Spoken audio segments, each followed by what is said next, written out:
ओ थारी भर के लाई रे खींचड़ो ऊपर घी की बाटली। जिम मारा श्याम धनी जिमा वे बेटी जाट की। तो हेलो गाइस, स्वागत है आपका फिर से हमारे एक नए ब्लॉग में। और कैसे हैं आप सभी लोग। और आज हम आए हैं अलवर से कुछ दूरी पर 45-50 किलोमीटर के लगभग मामोर धाम। और आप लोग हमें कमेंट करके बताइए कि हमें कैसी वीडियो बनाएं हम आपको, जिससे आपको एंटरटेनमेंट कर सके। और वीडियो को लाइक किया करो, सब्सक्राइब किया करो, जिससे हमको कुछ सपोर्ट मिले और वीडियो हम को आगे आगे हम कुछ और नई नई वीडियो आपको वीडियो को बनाए। लाइक करें, सब्सक्राइब करें और कमेंट करें कि आपको किस तरह की वीडियो चाहिए। चैलेंजिंग वीडियो भी हम रखेंगे अभी कुछ दिनों बाद में, जिसमें हम कुछ चैलेंज भी करेंगे, बच्चों के साथ भी चैलेंज करेंगे और 24 घंटे का जो चैलेंज होता है वो भी करेंगे। ओवरनाइट सर्वाइविंग चैलेंज भी करेंगे।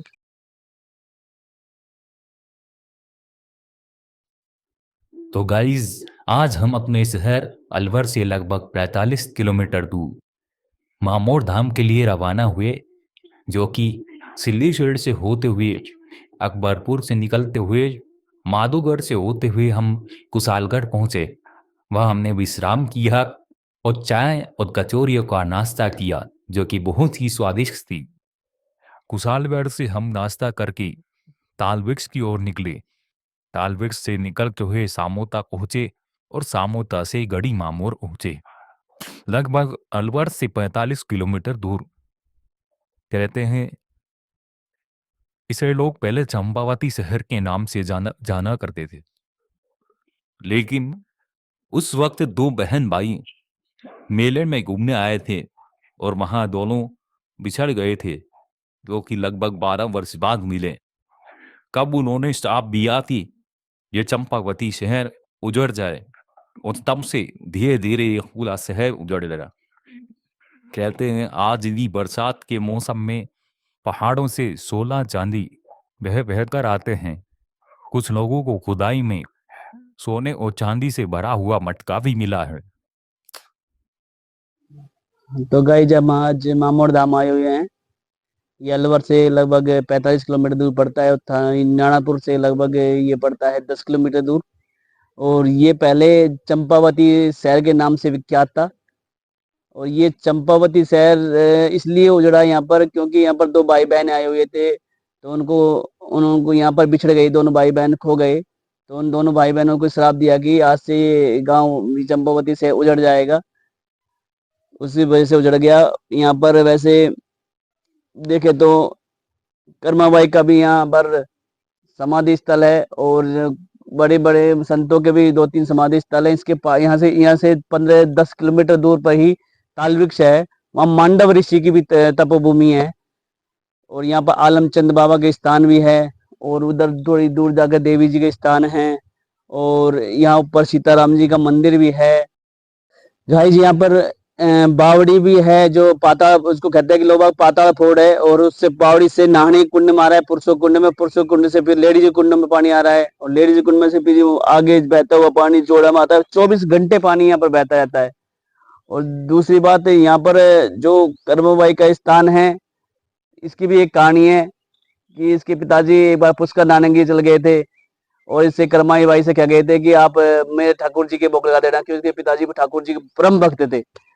तो फिर क्या हुआ कि कर्मा बाई भूल गई। कुछ देर बाद याद आया कर्मा बाई को, तो ठाकुर जी के आगे उन्होंने प्रसाद रखा। वो एक भजन भी विज्ञात है, थाड़ी बढ़ के लाई रे खींचड़ो ऊपर की बाट की, जीमो मारा श्याम धनी जी माँ बेटी जाट की। ये भजन अभी भी खूब विख्यात है। और जगन्नाथपुरी में जो पहला भोग निकलता है कर्मा माई का नाम का निकलता है, वो मामा और धाम का ही निकलता है। और उन्होंने क्या हुआ कि जब ठाकुर जी के आगे भोग रखा, तो ठाकुर जी उन्होंने जाना कि ठाकुर जी खुशनुमा माँ के खाएंगे। वो बहुत देर तक बैठे रही, पर्दा भी लगा दिया, पर ठाकुर जी आए नहीं, खाना उन्होंने भोग नहीं लगाया।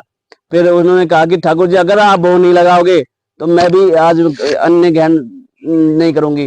तो उन्होंने ठाकुर जी आए, बच्चे बन के आए और उन्होंने प्रेम से भोग लगाया। उस कर्मा माई के ऊपर एक भजन भी बहुत अच्छा है, पर मैं आपको सुनाता हूँ। ओ थारी भर के लाई रे खींचड़ो ऊपर घी की बाटली। जीम मारा श्याम धनी जी मावे बेटी जाट की, जी मावे बेटी जाट की। बाब मारो गाव गयो छे जाने कब वा आवे गो, उनके भरोसे ठाकुर जी तम भूखा ही रह जाओगा। और ठाकुर जी तम भूखा ही रह जाओगा। थन जिमाऊ खीर चूरमो ऊपर घी की बाटली, जिम मारा श्याम धनी जी मावे बेटी जाट की, जी मावे बेटी जाट की। तो वो क्या है कि ऐसे इसे भजन बहुत प्रसिद्ध है। और जैसे कहते हैं कि ठाकुर जी स्वयं आकर भोग लगाया था। उसके पिताजी जब वहां गांव से वापस आए या पुष्कर से वापस आए तो उन्होंने पूछा कि ठाकुर जी भोग लगाया नहीं लगाया, तो उन्होंने कहा कि पिताजी मैंने ठाकुर जी के भोग लगाया, और ठाकुर जी स्वयं आके खाना खा के गए। फिर उनके पिताजी ने कहा कि स्वयं आके खाना मैं देखना चाहता हूँ ये बात। तो जैसे ही विक्रमाबाई ने दोबारा भोग लगाया और ठाकुर जी आए, वो पर्दा लगा हुआ था, तो उनके पिताजी छुप कर बैठ गए। तो देखा तो वास्तव में ठाकुर जी आके भोग लगाए हैं। उसके दिन से कर्मा भाई ने पूरा घर बार त्याग दिया और अपने ठाकुर के भजनों में रमती हुई फिर मामोर धाम आकर उनकी जो समाधि है मामोर धाम में, जो आपको थोड़ी देर में दिखाएंगे।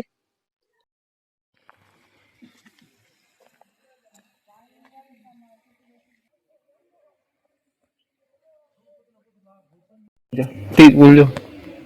गाइस ये बावड़ी है, इसको शुद्ध माना गया है। यहाँ पर इसमें से पीने का पानी भी जा रहा है ऊपर देखो लाइन से, और मंदिरों में पीने का पानी जा रहा है, और इधर इस मंदिर में इधर जा रहा है। इस कुंड में से इस कुंड में जाता है पानी, इस कुंड में से लेडीज कुंड में जाता है, लेडीज कुंड में से नीचे बाहर बहता रहता है एकदम 24 घंटे। और सीढ़ी बन रही है, पैर दिखाओ, सीढ़ी दिखा दो,